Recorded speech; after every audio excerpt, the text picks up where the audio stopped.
This is Math Inside Studio. I am Mahsa Shirazi and we are going to work together on finding the domain of a function.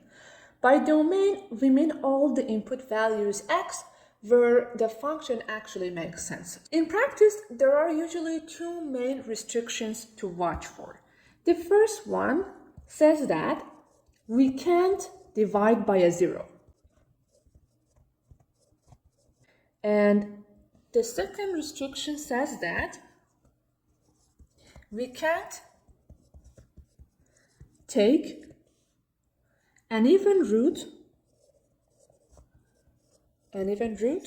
of a negative number.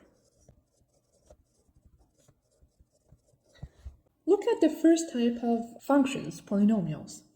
Polynomials are the easiest and the nicest functions when it comes to finding the domain. Here are some examples of polynomials, and as you see, there is no denominator or a radical root to worry about. So this means that for all polynomials, the domain is simply all real numbers. So I'm going to write down the domain is R. So this is one way of writing the set of all real numbers. Or you can show it with an open interval from negative infinity to positive infinity. Now let's take a look at a rational function. Rational functions are basically fractions with polynomials for both numerator and the denominator. We don't want the denominator to be zero. Here in the first example, we want the denominator, x plus 4, to be non-zero. Okay, now I can subtract 4 from both sides and I'll get x not equal to negative 4. And if I draw this on the number line from negative infinity to positive infinity, let's say this is negative 4. So I put an empty circle on top of negative 4. It means that I don't want negative 4. Negative 4 is not included, but there are no other constraint or there are no other restrictions. So anything else is good. And I can write down the domain as the interval from negative infinity up to negative 4. But I put a round bracket around negative 4 because negative 4 is not included. So this is covering this part of the domain. Now for this part, I can write from negative 4 again with an open interval with a round bracket to positive infinity. And I take the union of these two subintervals. So this is one way of showing this domain, or you can say that all the real numbers minus negative 4. Another example of a rational function. Again, here we don't want the denominator to be 0. So I set 9x squared minus 36 to be non-zero. And you see here, if I look at the coefficient, they are both divisible by 9. Okay, so I can factor out 9.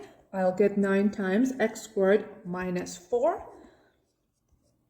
Okay, and now by the difference of squares identity, I can factor this into x minus 2 times x plus 2.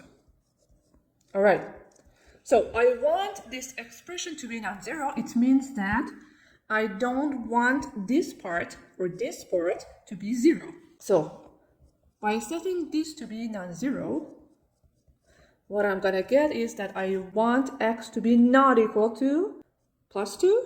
And by setting this part or this expression to be non-zero, I'll get that x is not equal to negative 2. Okay, so anything else should be fine. I'll show it on the number line. From negative infinity to positive infinity, I put these two numbers, negative 2 and 2, and I put an empty circle to show that I don't want them in the domain. But anything else should be fine. We don't have any other constraint. So here I have 3 subintervals, and the domain looks like this. For this part, from negative infinity to negative 2. Again, I put round bracket to show that negative 2 is not included. Union, the second subinterval from negative 2 to 2. For the last subinterval, I have 2 to positive infinity with open interval. Let's see one more example for rational functions. Here, I want x squared plus 3 to be non-zero. X squared, for any value of x, positive or negative, is always a positive number or a non-negative number, right? And if I add a non-negative number to 3, the result is going to be always greater than or equal to 3. So this means that 0 never happens here. And the domain is all real numbers, or as we said, negative infinity to positive infinity. Now, let's look at radical functions. There are two types of radicals. For the first one, the root is even. For example, for the square root, we usually don't write the index, we don't write the root, but it's gonna be 2, okay? Or the second type is when we have an odd number here. If we have the first case, if we have the even root, whatever it's under the radical must be non-negative.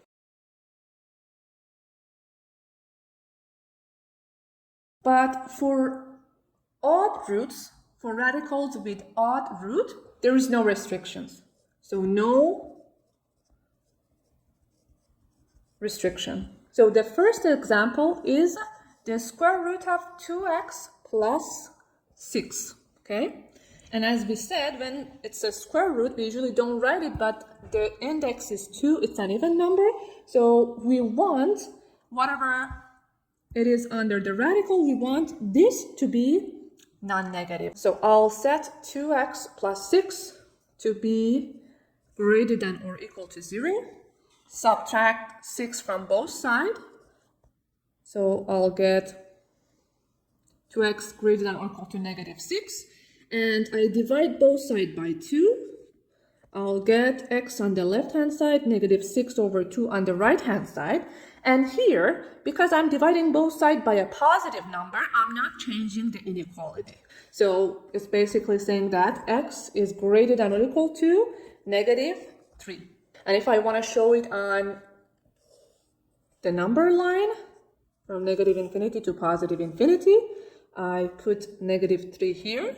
And it says that any number greater than or equal to negative 3. So I'll put negative 3, and I fill out the circle to show that negative 3 is included. And the domain is gonna be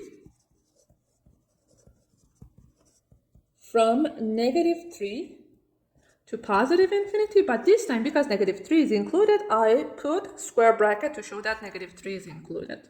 Here, I have the cube root of x squared minus 6. This is a radical, but the thing is that the root is odd, right? The root is odd, so no restrictions. It means that I can have any value for x, and the domain is all real numbers, or from negative infinity to positive infinity. In the next example, we have the fourth root of x squared minus 10x minus 11. Here, this is an even root. It means that whatever we have under the radical must be non-negative. Okay, so I'm gonna form the inequality x squared minus 10x minus 11 to be greater than or equal to 0. Now, to see when this quadratic expression is positive or non-negative, we have to use a sign test. So what I'm going to do, I need to find the roots of this trinomial, or actually factor this trinomial. Okay. So I want two numbers. When I add them, I get negative 10. When I multiply them, I'll get negative 11. And by a little bit of thinking, I can find these two numbers to be negative 11 and 1. So I can write down this quadratic expression as x minus 11 times x plus 1 greater than or equal to 0. So the roots are coming from setting these two expressions to be 0. So from the first one, I get x equal to 11. And from the second one, I get x equal to negative 1. Okay. Now what I'm going to do, I'm going to put them on the number line, and I put the roots, negative 1, 11. Okay. So this means that I have 3 subintervals. Okay. And I want to know that in which subinterval this quadratic expression is non-negative. Okay. What I'm going to do, I'm going to pick one sample point from each of these subintervals. For example, for the first subinterval, let's pick negative 2. For the second one, let's pick 0. And for the third one, let's pick 12. Okay. It's easier to plug in this sample point into the factored form instead of the original form. So x minus 11 times x plus 1, when x is negative 2, is going to be negative 2 minus 11 times negative 2 plus 1, okay? You don't actually need to calculate the result, you just need to figure out what is the sign. Here, this is a negative number, this is another negative number, so it's gonna be negative times negative, it's gonna be positive. So this subinterval gonna be positive for this quadratic form. Now, let's plug in 0 for the second interval into this quadratic expression. So what I'm gonna get is 0 minus 11 times 0 plus 1. I get negative times positive, which is gonna be negative. And similarly, we're gonna figure out if this expression gives me positive or negative for the last interval by putting 12 into this expression.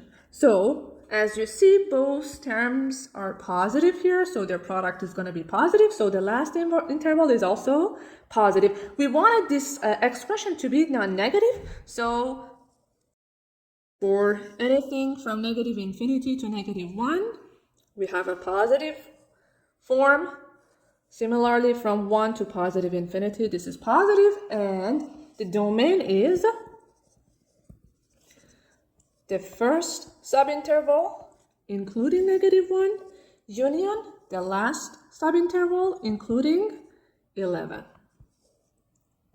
All right, let's move on to fractions with radicals.